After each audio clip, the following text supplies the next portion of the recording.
aujourd'hui pour une nouvelle vidéo. Cette fois c'est pour mon bilan de lecture du mois de septembre et j'ai eu de très bonnes lectures au mois de septembre dont voilà un thriller qui m'a vraiment bouleversée, que j'ai absolument adoré et que Séverine n'a pas du tout aimé. Donc c'est Ne fais confiance à personne de Paul Cleave aux éditions Sonati.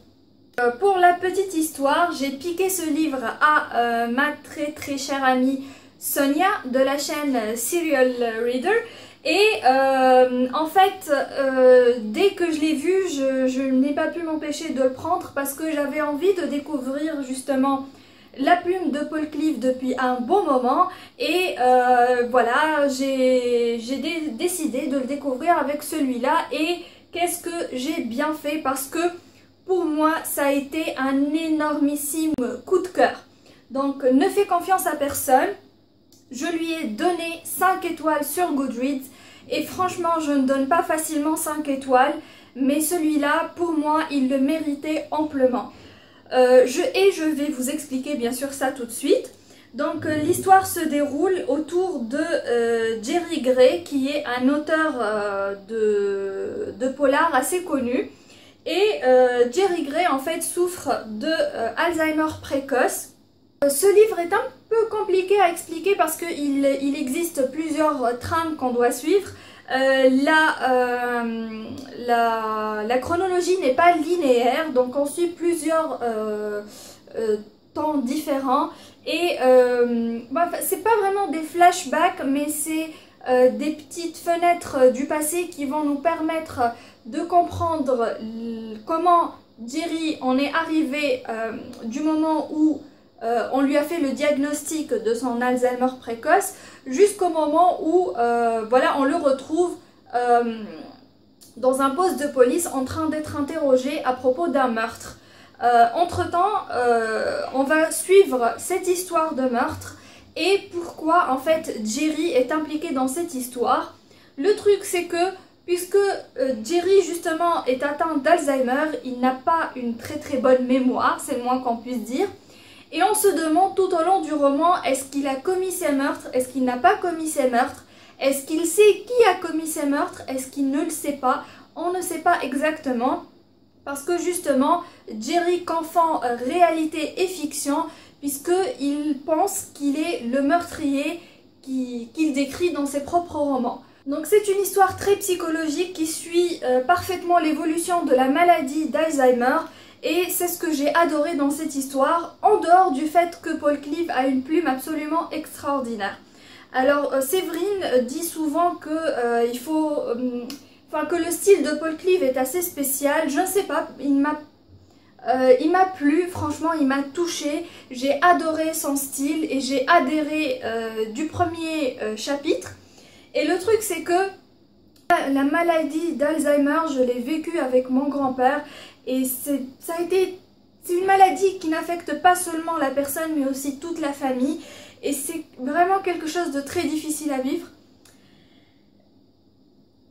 Je vais pas m'étaler là-dessus, mais le simple fait que Paul Cleave ait réussi à retranscrire cette maladie de façon très réaliste et très émotionnellement chargée pour ma part en tout cas, a fait que j'ai adhéré à ce roman à 100%.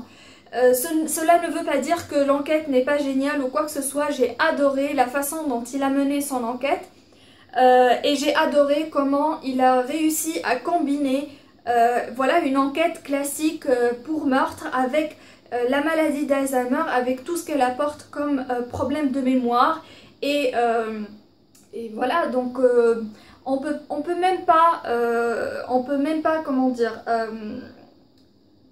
la personne en elle-même ne sait pas si elle est coupable ou pas, donc franchement c'est assez intéressant de voir ce point de vue là dans un roman de thriller et j'ai adoré.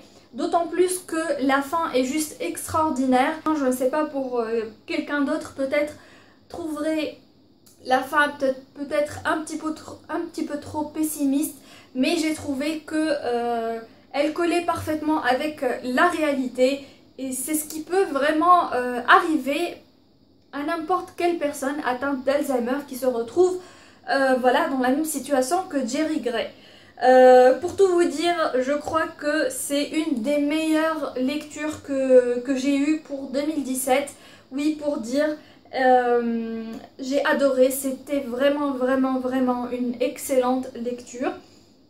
Bien que je ne sais pas si je peux recommander ça à tout le monde, faut vraiment être capable de suivre plusieurs trames à la fois dans un roman, plusieurs chronologies, donc puisque comme je vous l'ai dit, c'est pas linéaire. Et comment vous dire, il faut pouvoir entrer dans la tête de Jerry Gray, sinon on passe totalement à côté du roman, et ça c'est quelque chose de sûr et certain. Donc Ne fais confiance à personne de Paul Cleave aux éditions Sonati.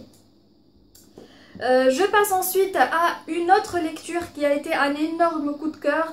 Alors là je m'attendais plus ou moins à aimer, mais pas à ce point en fait. C'est un autre 5 étoiles, oui, en un seul mois j'ai donné 2 5 étoiles.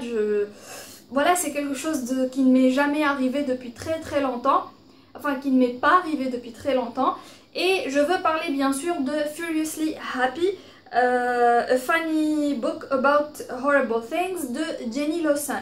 Alors ce livre, je l'ai vu passer sur beaucoup de chaînes anglo-saxonnes, mais elles ne m'ont pas tellement donné envie de le lire. Mais lorsque Séverine l'a reçu et a partagé voilà, une photo Instagram des premières pages, ça m'a donné énormément envie voilà, de le lire à mon tour. En plus, j'ai une amie, donc Yosra, qui passait par une période assez difficile et je lui ai conseillé de lire ce livre alors que je ne l'avais même pas lu. Elle a absolument adoré le roman et m'a dit qu'il fallait que je lise à mon tour. Et voilà, donc je me suis décidée à l'écouter en audiobook parce que j'ai trouvé que l'audiobook était lu par l'auteur elle-même. Donc je me suis dit, quoi de mieux qu'un auteur racontant voilà, sa propre expérience. Et j'ai adoré franchement la façon dont Jenny voilà, vous parle de sa vie tout simplement. Et en fait, en écoutant l'audiobook, je n'avais pas l'impression de lire un livre, mais plutôt d'écouter une personne en train de raconter ses aventures, sa vie, comment elle vit, voilà, toutes les maladies, comment elle vit avec toutes les maladies, ou malgré plutôt toutes les maladies, et qui a décidé voilà, de suivre une autre philosophie de vie, qui est d'être furiously happy, donc furieusement heureuse jusqu'à ce qu'elle le soit réellement. Donc elle souffre de plusieurs troubles psychologiques, dont dépression chronique, etc. Je n'ai pas retenu toutes les maladies dont elle souffre, mais il y en a plusieurs. Et voilà, donc elle a décidé de vivre sa vie comme elle entend, d'essayer d'être heureuse autant que possible, et voilà, pour finalement atteindre le bonheur. Et elle raconte des histoires tellement hilarantes, des histoires à dormir debout, et des histoires tellement touchantes à la fois. C'est juste un livre, voilà, c'était une bouffée d'air frais, un livre absolument extraordinaire que je ne pourrai jamais assez vous conseiller. C'est pour tout le monde, absolument tout le monde peut le lire et l'apprécier. J'ai adoré la façon dont elle interagit, que ce soit avec sa famille, ses amis, sa fille ou bien encore son mari, qui est une personne absolument extraordinaire. Et voilà, donc voilà, c'est un livre qui m'a laissé tellement émue et j'ai adoré, et je ne peux que vous conseiller de le lire à votre tour. Voilà, donc c'est tout ce que j'ai à dire à propos de ce livre. Ensuite, je passe à une anthologie, donc une anthologie qui a vraiment fait le tour de tous les réseaux sociaux plutôt anglophones. Et je veux parler bien sûr de Because You Love to Hate Me, 13 Tales of Villainy. C'est une anthologie qui a été recueillie par Amory. Oui, Amory.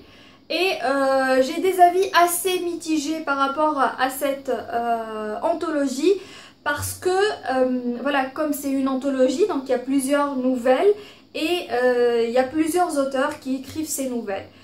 Parmi les auteurs que j'ai adorés, donc des valeurs sûres pour moi, donc comme Marissa Mayer ou Victoria Schwab, que j'ai adoré étant donné que voilà, je connais leur style, que j'aime déjà leur style et j'ai retrouvé leurs plumes avec beaucoup de plaisir. Mais il y a eu aussi quelques déceptions, là je ne me souviens plus exactement lesquelles, mais je pourrais vous faire un post plus détaillé sur voilà, les nouvelles que j'ai aimées, les nouvelles que je n'ai pas aimées et pourquoi. Mais le truc qui m'a le plus dérangé avec cette anthologie, c'est en fait à chaque fois que tu lis une nouvelle, il y a... attendez, j'ai pas très bien expliqué. Donc le concept de cette anthologie, c'est que il y a un partenariat entre un blogueur ou booktuber et un auteur.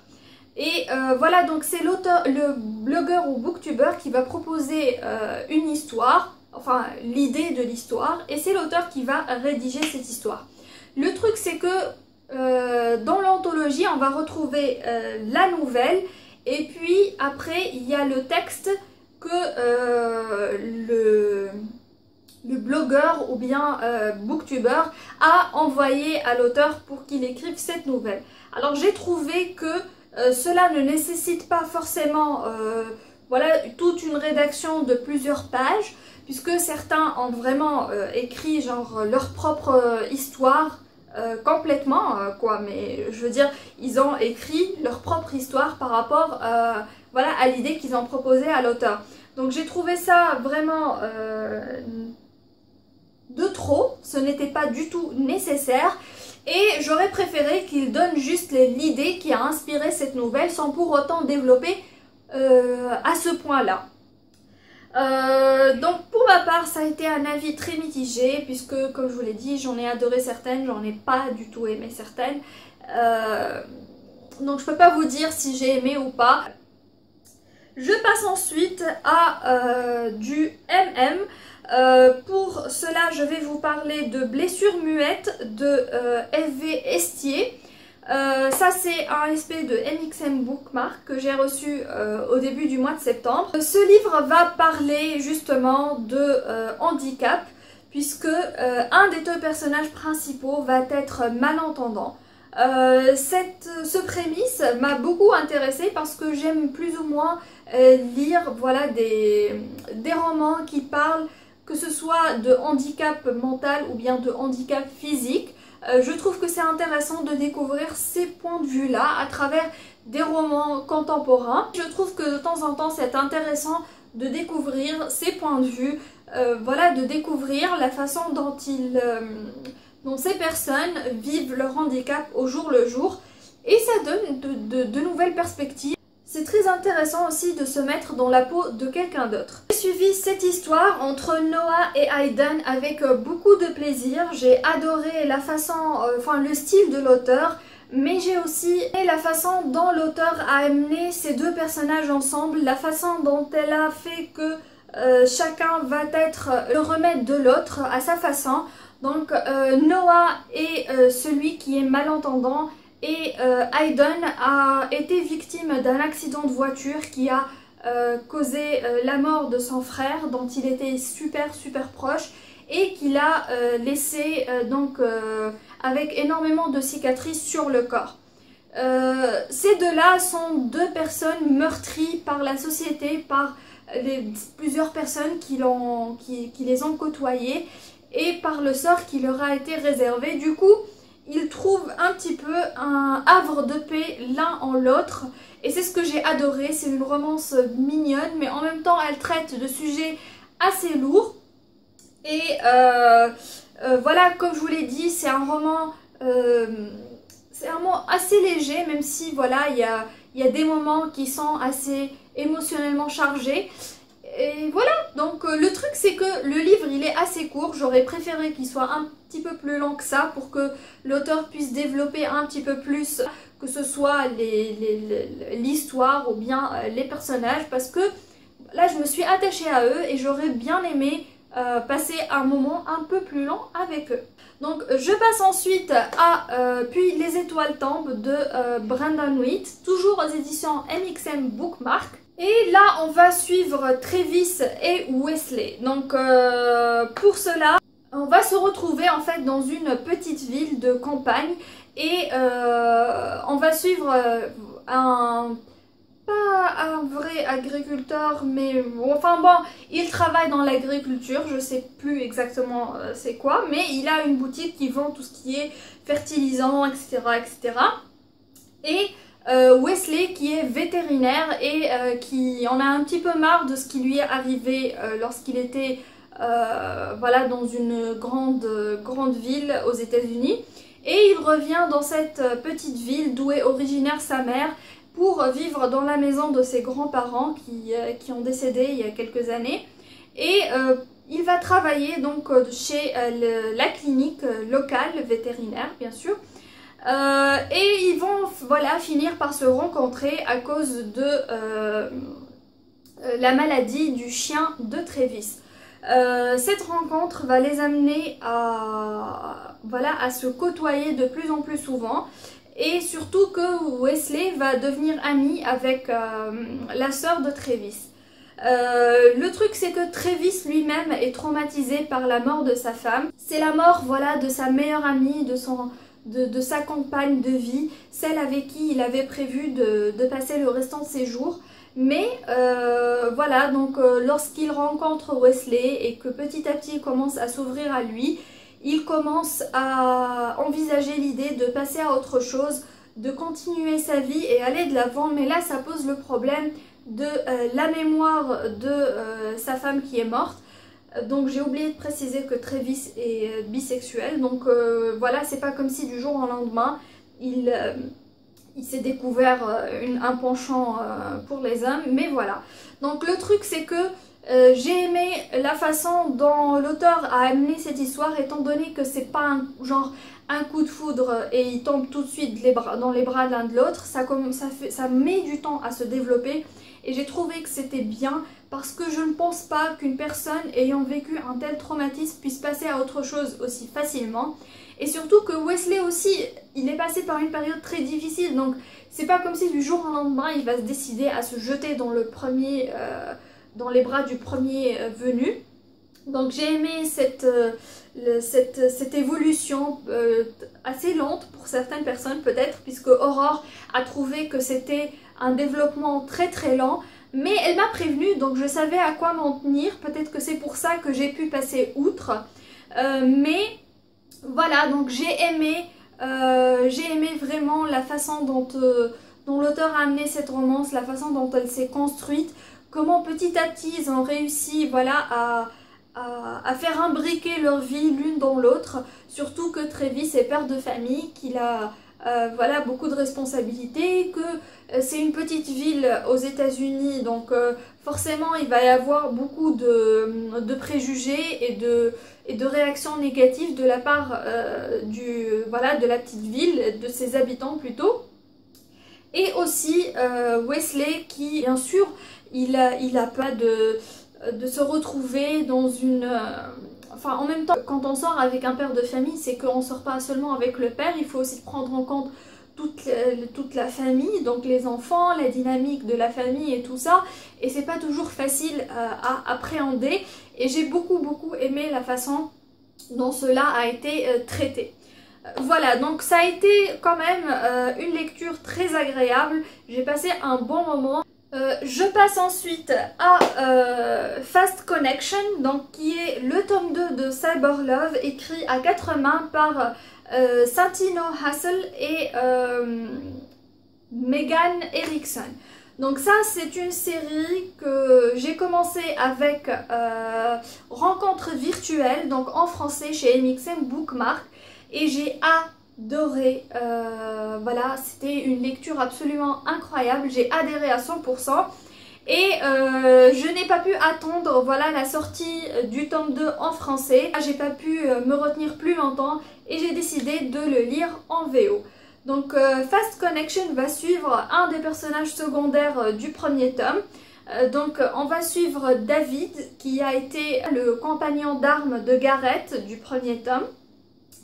Et comment vous dire que j'ai adoré ce roman. Franchement c'est non seulement très bien écrit, mais aussi il y a un développement des personnages absolument époustouflant. J'ai adoré. Et l'histoire, elle est super intéressante puisque David a vécu voilà, des choses qui le traumatisent lorsqu'il est parti faire voilà, son tour en Afghanistan. Il ne signe pas encore une fois dans l'armée, donc il va revenir à la vie civile. Et là, il se rend compte à quel point il n'est pas préparé pour la vie voilà, la vie normale si on veut, après 8 ans ou bien 9, je me souviens plus exactement, passés dans l'armée. Le truc c'est que tout ce qu'il a appris dans l'armée ne lui sert absolument à rien en tant que compétence, ce qui fait que le pauvre, voilà, il s'est retrouvé de nouveau chez ses parents à travailler sans être payé. Il est juste là à aider ses parents dans leur boutique. Et comme si ça ne suffisait pas, il découvre que ses parents sont en pleine difficulté financière, que sa sœur est en pleine période de rébellion, et pour couronner le tout, il tombe amoureux voilà, d'un homme qu'il a rencontré à travers une application. Son histoire était super intéressante, de plus... surtout parce que dans le premier tome, il est vraiment assez détestable, c'est moins qu'on puisse dire, et que là on lui découvre plusieurs facettes qui le rendent tellement attachant que j'ai vraiment adoré ce personnage, j'ai adoré cette romance, et j'ai adoré aussi le petit bonus que Santino et Megan ont écrit pour...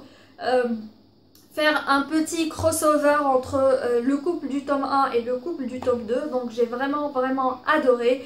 C'était super sympa et voilà, donc voilà tout ce que je peux dire, c'est Aurore, faut que tu te jettes dessus le plus tôt possible, il faut que tu le lises.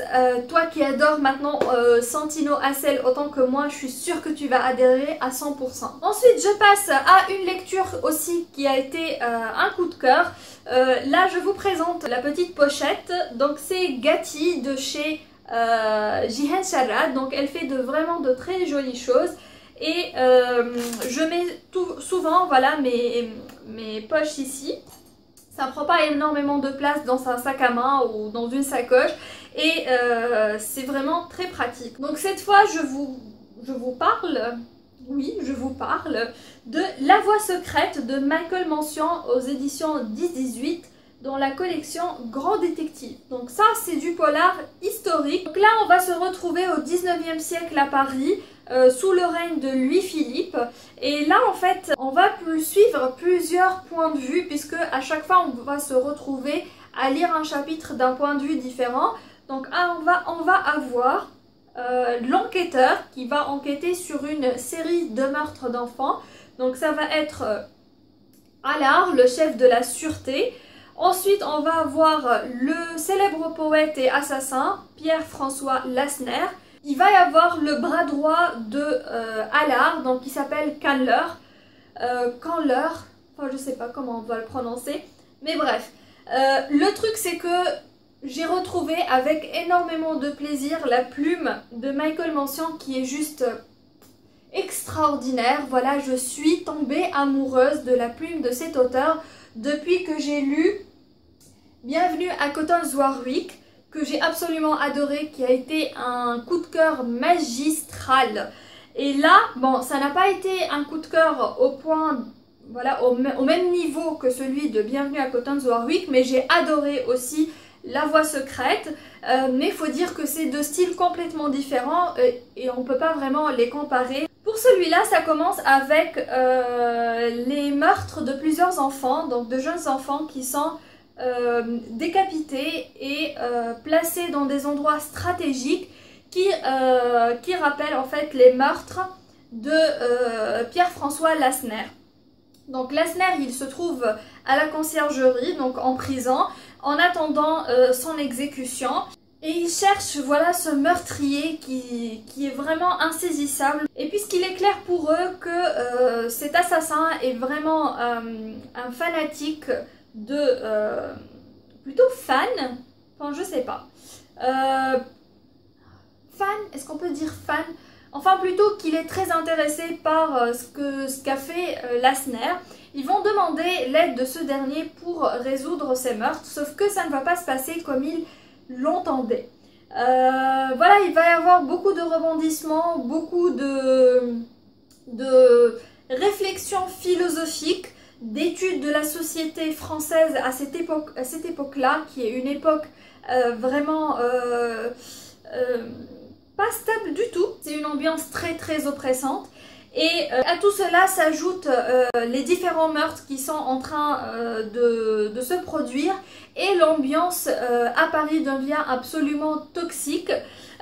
Donc on sent très très bien cette ambiance très négative lorsqu'on lit le roman, et je trouve que Michael Mansion arrive à très très bien retranscrire voilà, l'ambiance et l'état d'esprit des Parisiens à ce moment-là. Et j'ai adoré, franchement, il y a des passages qui sont juste extraordinaires. Donc je vais vous lire un petit passage. Donc, Paris la royale, Paris l'animal, Paris l'opulente capitale, 12 arrondissements pour 900 000 habitants, 200 000 indigents, 30 000 filles publiques, 400 000 ouvriers. À l'heure où certains regagnent les manufactures, d'autres attendent la fin, comme ici, rue de Sèvres. L'un des quartiers les plus sordides, mouroir à ciel ouvert, où la misère se dispute à la menace permanente. Jour et nuit grouillent en ces rues des infirmes, des enfants bossus de soumission, et des mendiants si osseux qu'ils en sont devenus monstrueux. Tous déambulent dans ce cauchemar de puanteurs, plus infâmes les uns que les autres, urine, excréments, fumier, lait caillé, poissons macérés, chair gangrénée, atmosphère nauséabonde où les nouveau-nés suffoquent plusieurs jours avant de s'adapter à l'image de ces gens oubliés du pouvoir. Voilà, donc c'est vraiment une lecture très impactante, très poignante, et j'adore le style d'écriture de Michael Mansion. Cette plume me touche tout particulièrement. Je n'ai pas eu de coup de cœur phénoménal ou bien de coup de foudre phénoménal pour le style d'un auteur depuis très très longtemps, et je suis tellement contente voilà, d'avoir découvert Michael Mansion, et pour cela je remercie Séverine qui m'a fait découvrir Bienvenue à Cotton's Warwick et qui m'a voilà, gentiment conseillé de le lire. Je remercie aussi la maison d'édition de m'avoir envoyé Bienvenue à Cotton's Warwick en SP, puisque d'abord je l'ai lu en SP et ensuite j'ai tellement adoré le livre que je n'ai pas pu m'empêcher voilà, de l'acheter en version papier. Donc j'espère que la suite continuera à me plaire tout autant, puisque j'ai déjà un autre Michael Mansion dans ma bibliothèque qui attend. Donc c'est celui-là. Donc c'est Adieu demain de toujours Michael Mansion aux éditions cette fois Rivage Noir.